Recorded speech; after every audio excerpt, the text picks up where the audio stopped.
You're listening to Classic Dialogues, Landpower in the Indo-Pacific, a China Landpower Study Center production. The views and opinions expressed in this podcast are those of the guests and are not necessarily those of the Department of the Army, the U.S. Army War College, or any other agency of the U.S. government. I'm Josh Arostegui, the China Landpower Study Center chair, and I'm joined by Rick Gunnell, the research professor of China Military Studies here, and Dennis Blasko, a retired U.S. Army Lieutenant Colonel. Blasko is a former military intelligence officer and foreign area officer specializing in China. He's an independent analyst and author of the Chinese Army Today.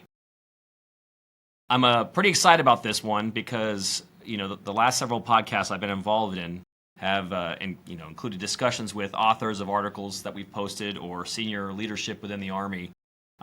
But today I get to Rick and I get to speak with one of our mentors, and we both consider ourselves proteges of Mr. Blasko, who for the longest time was really the one or the premier voice in talking about the Chinese land domain. He literally wrote the book on the Chinese Army and has written countless articles on the PLA, Air Force Airborne Corps, the PLA Navy Marine Corps, People's Armed Police, militia. The list goes on and on. He's a legend in our field, and we're really excited to have you join us today, Dennis. Well, thank you. And I'm looking to you guys to pick up the slack. Rick, I'll go first if that's okay. Please. I really want the listeners to get a quick snapshot from Mr. Blasko, which I'm sure it's not a quick one because the history of Dennis's contributions to this community it's long and it's expansive. But Dennis, how did you find yourself in this field, writing about the Chinese Army and ground forces? Well, obviously, it wasn't part of a plan, but I did start to study Chinese as a freshman, a plebe at West Point in 1970. I started the study of Chinese because upperclassmen told me Chinese sounds like music, and I said, "Well, I like music," and that the professors and upperclassmen don't haze you in the way that the French department did at the time. So I said, well, I don't need any more hazing. And so that started me on the Chinese language path, but it also got me to Taiwan in the summer of 1992 for a 2-week visit with my mentor and guy that I still really appreciate, Colonel Monty Bullard. Well, Colonel Bullard at the time of my graduation said, well, I'd recommend military intelligence as a branch, because in 1974 we had just finished our ground operations in Vietnam. But he said, going military intelligence, you'll always have a real world job. So I selected military intelligence with a 1-year detail in the infantry, which I served in Germany. Then at that period of time, I focused on the Soviet forces, perhaps because, well, they were the main threat at the time, and the entire army was focused on the Soviets. So as an MI officer, started looking at them. And the first 10 years of my career was focused primarily on the Soviets and special operations. But then came time for me to select a secondary or alternate MOS, and I said, well, I'd like to be a foreign area officer, and following in the footsteps of Colonel Monty Bullard, I'd like to be a China foreign area officer.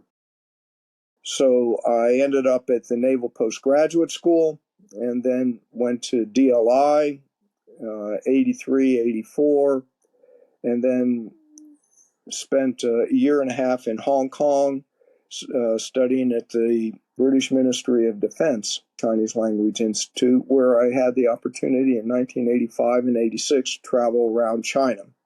And during that time, especially as an S2 at a battalion in Italy, I learned about what DIA was doing in open sources and publishing books and handbooks on the Soviet forces. I remember the Soviet Motorized Rifle Company, Soviet Motorized Rifle Battalion, Soviet Motorized Rifle Regiment and Division, reading those things and using them as guides for helping my training of the troops, especially the recon troops that might be initially observing. And so from the very beginning, I started thinking about open source, the use of open sources, especially as it applies to training the troops. At the same time, I also was trained as an imagery analyst and spent a little over 2 years in DIA looking at the group of Soviet forces in East Germany that had a lot of tanks, a lot of new equipment at the time, and looking at them. And that was all before choosing to become a FAO. So that's what got me interested in both China and open sources. And after undergoing my FAO training, I ended up in DIA for 3 years. Then I spent looking at China, but all of East Asia, forces in East Asia. Then I spent time in the 2nd Infantry Division as a brigade S2 during the first Gulf War, and from there went to Beijing for 3 years, from 92 to 95. What I like to say was the pinnacle of my otherwise mediocre military career was in Beijing, and ended my attaché years with one year in Hong Kong from 95 to 96. I retired in 97, and pretty much since 1997 on have been focused focused exclusively on open source analysis of the Chinese military. Fortunately, the internet came about, so I was able to do a lot of that in real time. And then Google Earth came about, so I was able to do a little bit of imagery analysis also off of the internet. And so now, for actually longer than I was in the Army, I've been doing open source analysis. And continued basically to start every day with going through the what I can see in the Chinese newspapers, the Chinese military newspapers and television stations. So it's just a matter of, I figured I couldn't do anything else. So I might as well try to keep up with what I really enjoyed during my time in the Army, which was analysis and observation analysis of the PLA. Thanks, Dennis. As a follow-up on that, how would you characterize and describe the Chinese language information environment? Do you feel that there's a lot of information? Do you feel like it's reliable? How would you describe your experience with the China IE, and kind of how has it changed over time? Yeah, well, it certainly has changed. And I like to think that most of the official sources that I look at, even though they're communist sources, are pretty reliable, because what they are doing is talking to themselves about the situations within their own military.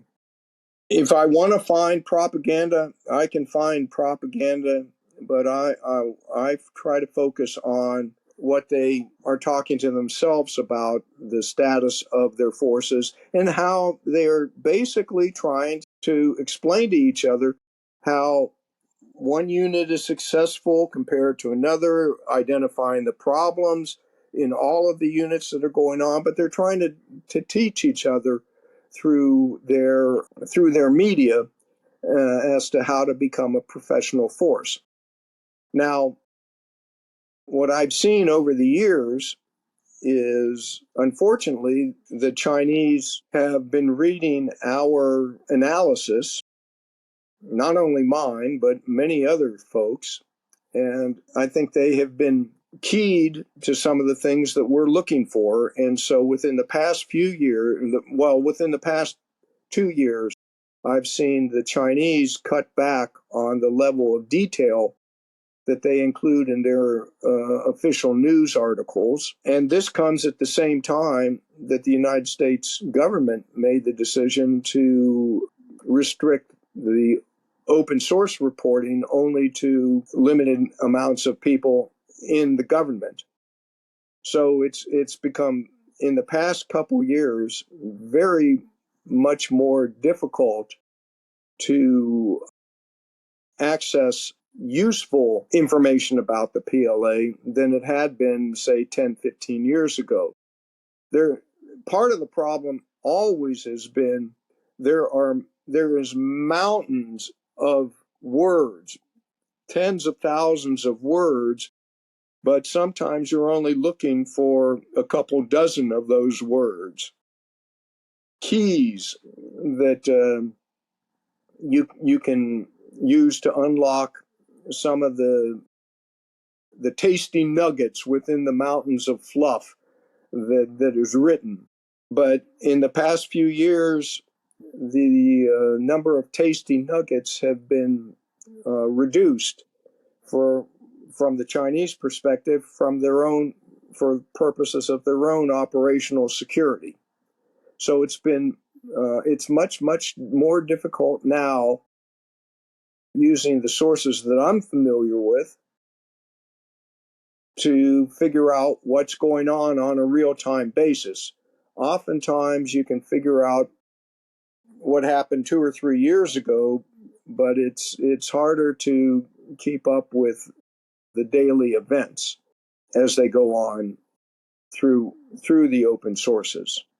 For the younger analysts out there, there are social media platforms that provide hints and provide clues, but then you need to keep on digging to verify all that stuff.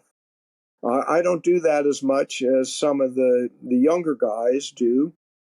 Younger guys, men and women, do, but that may be a path in the future that I'll let others explore. But the environment has changed, not only,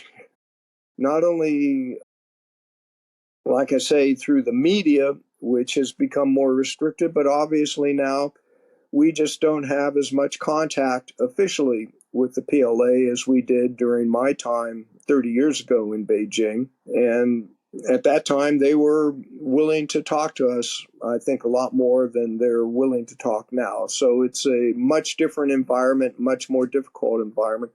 And that's even before we get into the entire security elements of trying to live and work in Beijing. Speaking of changing environments, in the years following your attaché time and retirement, I think it can be frankly said that it's probably the formative years of the PLA in modernization of both, platforms, organization, warfighting concepts, operational theory, etc. So, I remember reading your book in 2013, and my mind was blown, about how much I didn't actually know about the PLA and the Chinese military, organization at large. But in that time frame, only a few years later, drastic changes occurred that somewhat negated much of what was in the book, but also negated everything that we all knew about the PLA prior to that. Now, in that time that you've been writing all this stuff, following your retirement and your time as an independent analyst and working for different think tanks, so much has changed. And I'm curious, this is probably a difficult one to answer, but what are some key things that that listeners should know that, hey, look, back in the day, it used to be like this, but now it's a completely different environment, and these are some things that you should be aware of from, the PLA Army or any other aspect of the PLA. That's a tough one, but I think I love your perspectives on these types of topics. Well, to me, the most important thing is that the entire time that I've been looking at the PLA from a personal standpoint, and literally PLA modernization, military modernization, started after the first, or after the 1979 Vietnam War. And I was there during the first few phases of military modernization, when that involved primarily reorganization and huge cuts to manpower throughout the forces. It wasn't until the late 90s, after I left, that the PLA's budget really started to grow. The defense industries really started to produce modern equipment, especially the electronics industry. In the late 90s, it took off. But also at exactly that time, the late 90s, the PLA basically said, okay, now we're going to start on a 50-year modernization. They didn't. The 20 years before, the 80s and 90s, were all a prequel to the long-term modernization that started for them in about 1997, for a lot of reasons, which we won't get into here. But in the late 90s, they laid out a 50-year plan to modernize. And so that's why what we're seeing is constantly changing. The goals of modernization in that time, what they seek to accomplish, have changed over the 25 years since they made this decision. The goals have changed, but the timeline hasn't. The timeline initially was established in the late 90s as with milestones at 2010, 2020, and then 2049, i.e., the 100th anniversary of the creation of the PRC. That timeline, the milestones have changed, having passed 2010 and 2020 now. They've added the 2027 milestone, 2035 milestone, but still the ultimate goal is 2049. I chuckle every time I read somebody who says the Chinese are engaged in a rapid military modernization. Well, rapid, maybe if you consider 50 years rapid. And then if you consider 70 years rapid, when it actually started in 1979. So,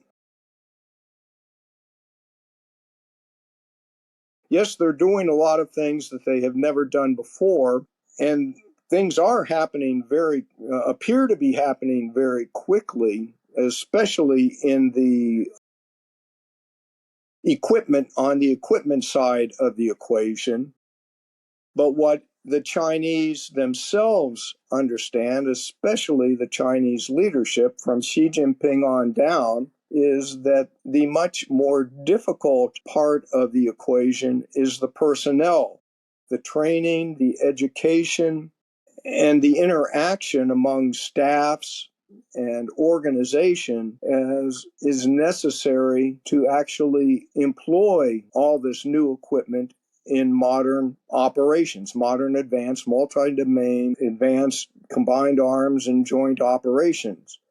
They realize that the hardest thing is training their people, changing the structure of their personnel force to fit with the needs of all this new equipment. And this is why, from my perspective, the most important thing to them, the thing that they want more than anything else, is time to continue on this modernization. They can be external factors can motivate them to shift time frames and shift goals.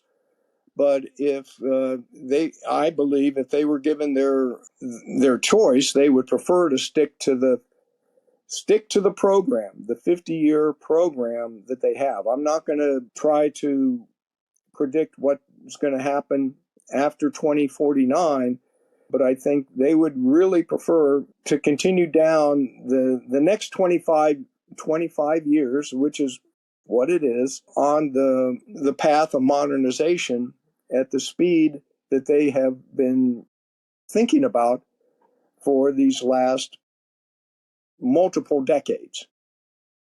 And in doing so, one of the things, you mentioned it, Josh, one of the things that is most frustrating from my perspective is that they're in a constant change of reform. They're in a constant mode of reform and change. Things, because of what I focus on, just about everything that I have written within days or weeks, certainly months of it being published, there have been changes that makes some of the stuff that I've written OBE, overcome by events, as soon as it's published. And so that, you mentioned the 2012 book. Yeah, it was accurate for about 6 months. But they continued to change organizations. And then in 2016, 2017, they reformed the entire structure differently than they had and more extensively than in the previous 50 years. So it's, from an open source perspective, you're constantly chasing their tail. So that's what I'd focus on, the long-term plan that they've got. So anyone who's spent time in China has at least a story or 100. Do you have any anecdotes from your time in China that you found particularly interesting? Actually, yes, quite a few. And some of them occurred with Mark Stokes, who was my compatriot at the time, as an attaché. But it was a different situation then. And we could ride our bicycles or drive around, and we could literally give rides to PLA or PAP personnel at times. And some of our experiences involve rides in cars and rides on bicycles throughout China. Hey, Dennis, we're going to go ahead and wrap it up here. But Rick, do you have anything you want to close with here? Nope. Just thanks, Dennis, for all the service to the community you've provided. You've mentored many, many people and made us all a lot smarter. So thank you. Well, thank you guys. And I second Rick's comments. We're both better analysts and researchers because of the work that you have done in the past and the mentorship you provided. So again, we're real honored to have you join us today. Well, thank you. And I'm very encouraged to see the center being formed and folks like you coming to the center. And so I'm looking for great things in the future from the center. No pressure. No pressure. All right. Well, again, appreciate your time, Dennis. For more Army War College podcasts, check out Decisive Point, Conversations on Strategy, and SSI Live.